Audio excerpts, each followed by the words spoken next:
ಉತ್ಸವ ಹಾಗೂ ಚನ್ನಮ್ಮನವರ 200ನೇ ವಿಜಯೋತ್ಸವ ಅಕ್ಟೋಬರ್ 23ರಿಂದ 3 ದಿನಗಳ ಕಾಲ ರಾಜ್ಯ ಮಟ್ಟದ ಕಿತ್ತೂರು ಉತ್ಸವ ನಿಗದಿ ಹಿನ್ನೆಲೆ ಬೆಳಗಾವಿಯಲ್ಲಿ ಸಚಿವ ಸತೀಶ್ ಜಾರಕಿಹೊಳಿ ನೇತೃತ್ವದಲ್ಲಿ ಪೂರ್ವಭಾವಿ ಸಭೆ. ಬೆಳಗಾವಿಯ ಡಿಸಿ ಕಚೇರಿಯಲ್ಲಿ ನಡೆಯುತ್ತಿರುವ ಜಿಲ್ಲಾ ಮಟ್ಟದ ಅಧಿಕಾರಿಗಳ ಸಭೆಯಲ್ಲಿ ಕಿತ್ತೂರು ಶಾಸಕ ಬಾಬಾ ಸಾಹೇಬ್ ಪಾಟೀಲ್, ಬೆಳಗಾವಿಯ ಉತ್ತರ ಶಾಸಕ ಆಸಿಫ್ ಸೇಠ್ ಭಾಗಿ, ಡಿಸಿ ಮೊಹಮ್ಮದ್ ರೋಷನ್, ನಗರ ಪೊಲೀಸ್ ಆಯುಕ್ತ ಯಡಾ ಮಾರ್ಟಿನ್, ಬೆಳಗಾವಿಯ ಎಸ್ಪಿ ಡಾಕ್ಟರ್ ಭೀಮಾಶಂಕರ್ ಗುಳೇದ್, ಜಿಲ್ಲಾ ಪಂಚಾಯಿತಿ ಸಿಇಒ ರಾಹುಲ್ ಸಿಂಧೆ ಉಪಸ್ಥಿತಿ. ಮಹಿಳಾ ಉತ್ಸವ ಸಮಿತಿ ಇದೆ ಸರ್.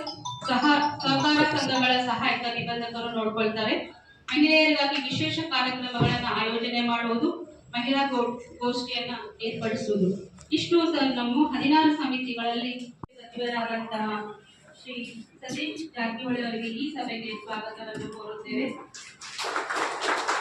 ಅದೇ ರೀತಿಯಾಗಿ ನಮ್ಮ IAS ಪ್ರೊಫೆಷನಲ್ ಸಹ 2024ರ ಕಿತ್ತೂರು ಉತ್ಸವವನ್ನು ವಿಜೃಂಭಣೆಯಿಂದ ಆಚರಿಸಲು ನಾವು ಸನ್ನದ್ಧರಾಗಿದ್ದೇವೆ. ಈ ಸತಿ ನಮಗೆ ಕಿತ್ತೂರು ರಾಣಿ ಬ್ರಿಟಿಷರ ವಿರುದ್ಧ ಹೋರಾಡಿ 200ನೇ ವರ್ಷಕ್ಕೆ ನಾವು ಕಾಲಿಡ್ತಾ ಇದ್ದೀವಿ. ಅದರ ಅಂಗವಾಗಿ ನಾವು ಕಿತ್ತೂರು ಉತ್ಸವವನ್ನು ಇದೇ ವರ್ಷ ಅಕ್ಟೋಬರ್ ತಿಂಗಳಲ್ಲಿ 23, 24, 25 3 ದಿನಗಳ ಕಾಲ ಈ ಉತ್ಸವವನ್ನು ನಾವು ಹಮ್ಮಿಕೊಂಡಿದ್ದೇವೆ ಸರ್. ಇದು ನಮ್ಮ ದೇವೋದ್ದೇಶ ಆಗಿದ್ದು ಇದರ ಕಾರ್ಯರೂಪಗಳು ಎಲ್ಲನೂ ನಾವು ತಯಾರಿಸಿಕೊಂಡು ಬಂದಿದ್ದೇವೆ. ಅಧ್ಯಕ್ಷರ ಮೇರೆಗೆ ಈ ಸಭೆಯನ್ನು ನಾವು ಪ್ರಾರಂಭಿಸುತ್ತೇವೆ. ನೇಮಿಸಿಕೊಂಡಿದ್ದೇವೆ. ಉತ್ಸವ ಒಂದು ಚೆನ್ನಾಗಿ ಆಗ್ಬರ್ಲಿ ಅಂತ ಹೇಳಿ ಇಮಿಡಿಯೇಟ್ಲಿ ಕಸ ವಿಲೇವಾರಿ ಎಲ್ಲ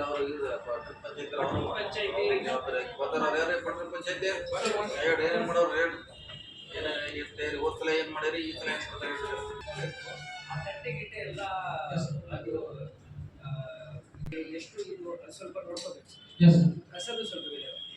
ಇನ್ನೊಂದು ನಾವು ಎಕ್ಸ್ಪ್ಲೋರ್ ಮಾಡ್ತೀವಿ. ಇನ್ನೊಂದು sound and light show already ಹಳೇದೊಂದು ಇದೆ ಸರ್. ಆದರೆ ಸ್ಪೆಸಿಫಿಕಲಿ ಈ ಉತ್ಸವಕ್ಕೋಸ್ಕರ ಕಿತ್ತೂರು ರಾಣಿ ಬಗ್ಗೆ ಮತ್ತೆ ಜೀವನ ಚರಿತ್ರದ ಬಗ್ಗೆ ಅದೇ ಸರ್, ಅದರದೊಂದು ನಾವು ಇಮಿಡಿಯೇಟ್ಲಿ ಒಂದು ಶೋ ಮಾಡಲಿಕ್ಕೆ ಕಂಟಿನ್ಯೂಸ್ಲಿ ಆ ಶೋ ನಡೀತಾ ಇರಬೇಕು. ಒಂದು ಪಾರ್ಟ್ ಆಫ್ ದಿ ಗಾರ್ಡನ್ ಅದೊಂದು ನಾವು ಅದಲ್ಲದೆ ಸರ್, ತಾವು ಮೊನ್ನೆ ಮೀಟಿಂಗ್ ಅಲ್ಲಿ ತಾವು ನಮಗೆ ನಿರ್ದೇಶನ ಕೊಟ್ಟಿದ್ದೀರಿ ಸರ್. ಶಾಸಕರು ನಮ್ಮ ಜೋಡಿ ಇದ್ರು ಸರ್. ಈ 200 ವರ್ಷದ ಸಂದರ್ಭದಲ್ಲಿ ಸರ್ ಒಂದು ಸ್ಟ್ಯಾಂಪ್, ಪೋಸ್ಟಲ್ ಸ್ಟ್ಯಾಂಪ್ ಬಿಡುಗಡೆ ಆಗ್ಬೇಕಂತ ನಾವು ಆಲ್ರೆಡಿ JD ಟೂರಿಸಂ ಮಾಡಕ್ಕೂ ಹೇಳಿದ್ದೀವಿ. ಸೊ ಅವರಿಂದ ಒಂದು ಪತ್ರ ಹೋಗುತ್ತೆ ಸರ್. ಟೂರಿಸಂ ಡಿಪಾರ್ಟ್ಮೆಂಟ್ ಇಂದ ಗವರ್ಮೆಂಟ್ ಆಫ್ ಇಂಡಿಯಾಗೆ ಹೋಗಿ ಆ ಸ್ಟ್ಯಾಂಪ್ ಏನಿದೆ ಅವರು ರಿಲೀಸ್ ಮಾಡ್ತಾರೆ ಸರ್. ಅಲ್ಲಿ ಮುಖಂಡರು ಯಾರು ಪ್ರಮುಖ ಇದ್ದಾರೆ ಇನ್ನೊಂದು ಸಜೆಷನ್ಸ್ ಆ ಸ್ಟ್ಯಾಂಪಿಗೆ ಸ್ವಲ್ಪ ಟೈಮ್ ತಗೊಳುತ್ತೆ ಸರ್. ಬಟ್ ಇನ್ನೊಂದು ಒಂದು ಎನ್ವೆಲಪ್ ಮಾಡ್ತಾರೆ sir. Envelope cheap also sir. Plus ಅದನ್ನ ನಮ್ಮ ಇಡೀ ಜಿಲ್ಲೆಯ ಎಲ್ಲ ಡಿಪಾರ್ಟ್ಮೆಂಟ್